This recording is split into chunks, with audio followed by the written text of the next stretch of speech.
yang berbahagia. Naziro Nabi amanah kubra yang nan nabinya Nabi Bashar.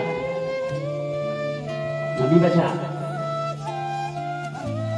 raja watanya kedua kita mungkin bisa nanggo kuman. Assalamualaikum wahai rakyat lu duronyong kedua bari hubungan rakyat itu lu nak ada perasaan tak kata ronyo yang dan amanah bina rakyat kudu utong yuk guli raja wahai kaum yuk mantang yang amanah pertama ulun yang puasa ulo ibadat malam hana ini nyo akan lu bantu kerjaan lu karena rajanya raja ibadat.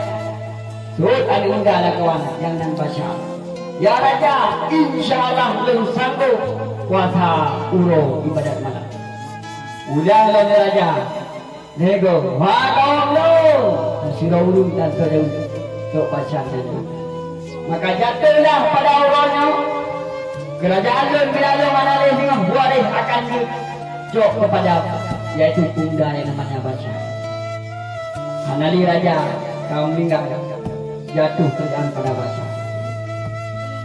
Maka karena yaitu pemuda yang Bashar, Nabi Bashar amanah ulun lagi yang buka hari raja digantona di masyarakat watenya ibunan kepada Zulkifli.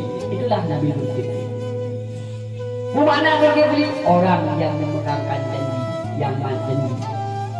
Dan yang lego, yang yaitu Zulkifli Bashar ganto oleh rakyat karena amanah digelarkan dengan Zulkifli orang yang memandang.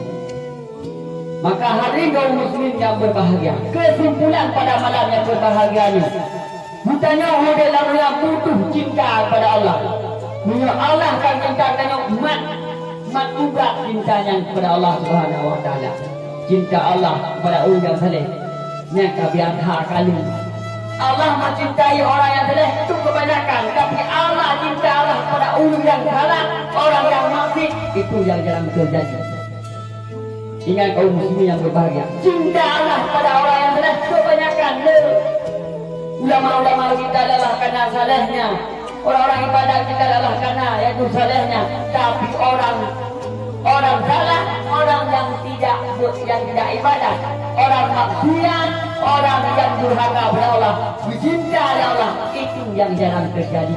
Tapi punya kalau cinta oleh Allah Taala orang yang salah, mata cinta Allah dengan mutlak. Tanda mutlak cinta oleh Allah, tengah-tengah maksiat, dengan beberapa zina, tapi hidup di bawah Allah, orang yang terilham. Itu cinta Allah yang cukup sempurna. Cinta Allah hanya beri pada berangkat Allah hanya cinta berangkat Allah mencintai hambanya yang ilham.